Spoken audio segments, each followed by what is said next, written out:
یو د فیروز الفقار رحمت الله علیه لیکلي د خپله دا واقعه راته کړله چې یو زنانه راله او په جړا شوله پرده کې او دا وینا کې چې استاد جي زما شوهر او زما خاوند دله الله ډېر مال ورکړی دی، ګاډي دي، ځمکې دي، بنګلې دي، جایداد هر څه شته، خو صرف زما خاوند ما ته د میاشتې 50,000 روپۍ راکړي او په 50,000 روپۍ زما ګزاره نه کېږي. نوې ته دا شان څه عمل ما ته وښیه، دا شان څه طریقه وکړه چې زما ته دا خاوند پیسې زیاتې کړي. د 50,000 نه ما ته دا زما په 1,00,000 روپۍ ګزاره کېږي او هغه ما ته راکړي 50 سره په 50,000 روپۍ زما ګزاره نه کېږي. فیروز الفقار رحمت الله علیه هغې ته څه وي خورې دا 50,000 دي که ته 2,00,000 روپۍ تا ته هم دغه شانتې دا خپل خاوند پیسې درکړي خو ستا هم بیا دغه حوایج نه پوره کېږي. استاد زه تا دپاره راغلی یم چې ته ما پوه کړه په دې خبره باندې چې ما ته دا شان څه طریقه وښیه چې زما دا خاوند ما ته پیسې راکړي، نه ته خو ما ته وایې چې که تا ته زیاتې پیسې درکړي نه ستا دا حوایج پرې نه پوره کېږي. دا ته څه وایې؟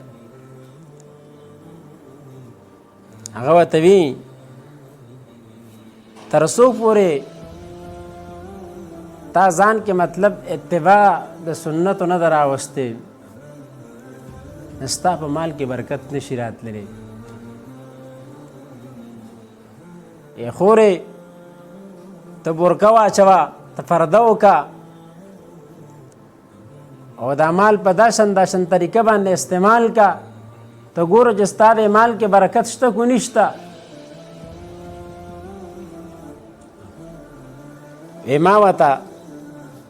هغه طریقه وښودله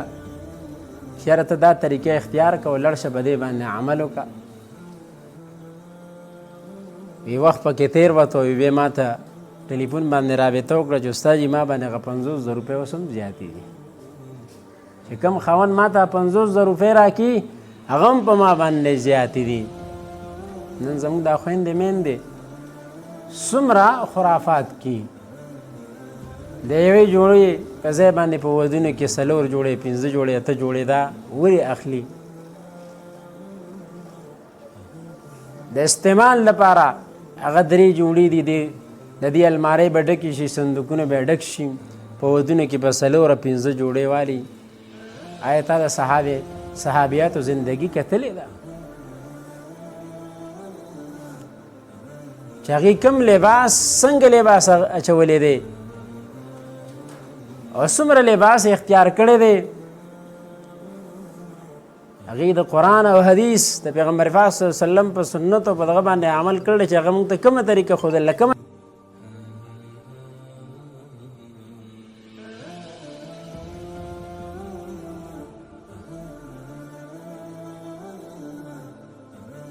ګران شو.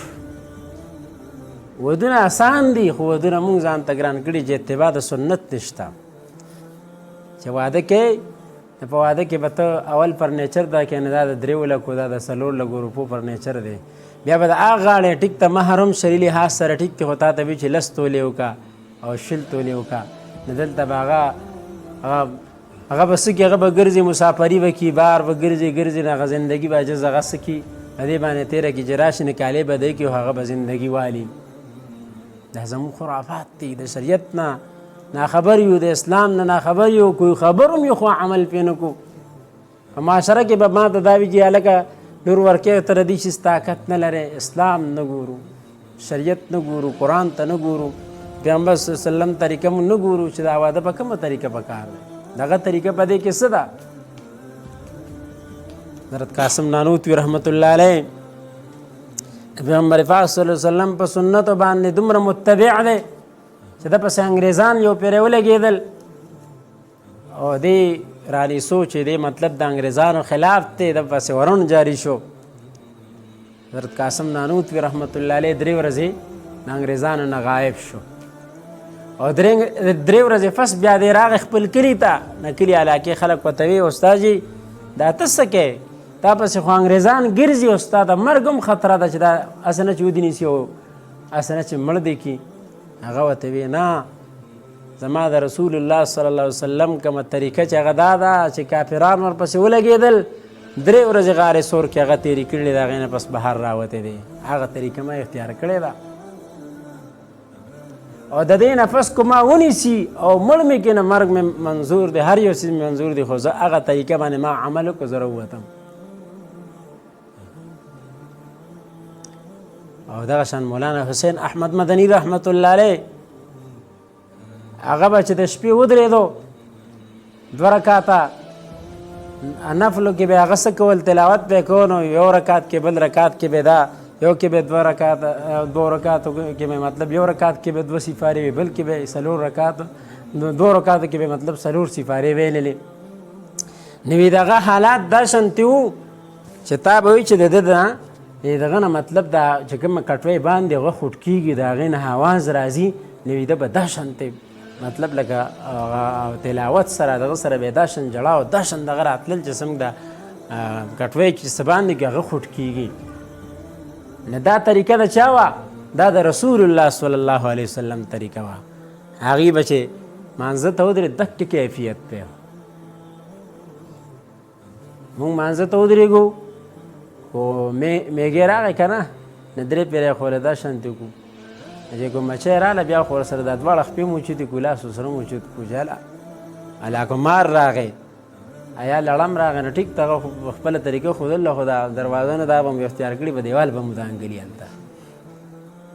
صحابو د هغې مونځ څنګه چې رسول الله صلی الله علیه وسلم کومه طریقه ښودله که ګولۍ به په دې ځای ولګېدله هغې زړه به نرم شو په څه کې چې په مانځه په حالات ودرې په ګولۍ به نه پوهېدل ما ورته کوم مچۍ معمولي یو مچ یا دا شان یو څیز ماشه را باندې کېناسته 3 پیرې ورسره خپه اوچتوم راوچتوم چې ګورئ لړم اوچي چلم که څه شي اوچي چلم او مولي صاحب ته مونځ دومره اوږدې دومره دغه کوې چې 3 پیرې خو زه شیز مچۍ اوچي چلم نه چې مونځ د پیغمبر صلی الله علیه وسلم کومه طریقه مونږ ته ښودله صحابه مونږ ته که مونځ ښودله په هغه طریقه مونځ شو ته به ولاړې تا ته به هېڅ دغه نه ښکاري ستا رابطه د الله سره شوه تا خپل ربط ته الله سره وساته نو ته به بیا په دې نه چې دا مچۍ ده دا ماشه دی دا پلان کې دی داسې نه دی د مونږ مونځ دی او د پیغمبر صلی الله علیه وسلم په طریقه نه دی زمونږ ناسته ده د پیغمبر پاک صلی الله علیه وسلم په طریقه باندې نه ده زمون غم دی و زمون خادي ده د پیغمبر پاک صلی الله علیه وسلم په طریقه باندې نه ده تاسو دې غم کې وګورئ هلکه لاس اوچت که هلکه لاس خو اوچتې ټیک ته لاس صحیح دی خو ته وایې څه دی دې کې ښه طریقه دا ده چې غم کې کښېنې یو آیات به ووایه تلاوت وکړه چې د کوم مرحوم دی د پسې ثواب ورسي هلته به کښېنو په غم کې باس په شروع کې هلکه پلان کې څنګه دی غزمه کې څنګه شوله پوله څنګه شول او پرون خو مطلب د غره کې لالچی ویلې هغه دا شان طریقه د څه حساب دی د غم نه مونږه بل د طریقه جوړه کړې ده ولې په دغه کې خوار یو رادا کېږي نو هغه باندې ملا سه چې ولې هلته هغه بله جز سترګو کې اوښکې وځي راځي او مونږ دلته خپل محفل ګرم کړي او دلته اکثر جنازه تیارې او دلته شاته د خنداګانې خیږي په هغه جنازګاه کې دننه آیا دا طریقه ده آیا دا غم راضي ده آیا دا تعزیت دی آیا دا د رسول الله صلی الله علیه وسلم طریقه ده آیا دا طریقه د صحابه کرام رضوان الله علیهم اجمعین طریقه ده آیا دا د تابعینو طریقه ده آیا دا موږ ته محدثینو ښودلې ده آیا دا موږ ته چې کوم د زمانې مشران علما اکابر دي هغه موږ ته دا طریقه ښودلې ده دا طریقه خو هغه نه ده مونږه هر یو څیز هغه څه دی په رسم و رواج باندې دی هغه هندوان په دې ځایانو کې کو تیروت دی هغه د هندوانو هغه رسم و رواج په مونږ کې دی ودونه زمونږ د هندوانو په رسم و رواج باندې دي غم خادي زمونږ ټولې د هغې په رسم و رواج باندې ده او دعوه دا کو چې پیغمبر پاک صلی الله علیه وسلم سره زما محبت دی زه هغه طریقه منم د هغه څومره طریقې مونږ هغه ماتې کړلې اوبه څکو د اوبو طریقه تا ته چې د پیغمبر پاک صلی الله علیه وسلم کومه طریقه ښودلې ده چې اوبه په کومه طریقه باندې څکې آیا تا دا سروې کړی دی خو کو ګیلاس کو پیپسي بوتلې د سره ډېر تګې په یو سای راواړی او ناسته باسته خو به کې نشته دا غرغړې تر دغه پورې راډکه کېدن نه هغه اوښ چې سم په یو کف کې اوبه راجمع کړي دغه شانتې راجمع کړي علاج جساد یې بند شي نو بس هغه بودل لا خوله پده کړي بیا وې معده مې خرابه شوه د زړه تکلیف راته راغی آیا تا دا سروې کړې ده چې ته په 3 ساه باندې اوبه څکې او بیا تر دې پورې لیکلی چې یو سړی وي چې زما د دننه ففړې زما ته د زړه د دې څیزونو تکلیف نی د علم طب او د حکمت د دې طریقو نه دا دی چې ته دا اوبه څکې نری نری ګوټ کوه او هغې کې ساه اخله دا څو روپۍ د مندې تا دپاره دا څومره د بیمارو هغه ختمېدلي خو مونږ نشته مونږ دا نه ګورو مونږ وایو چې دا لاندې دا شي به څنګه ډکول پکاري زره نو هره طریقه مونږ د پیغمبر پاک صلی الله علیه وسلم اتباع وکړو د هغې سنت هغه ځان کې راولو په هغه طریقه باندې مونږ روان شو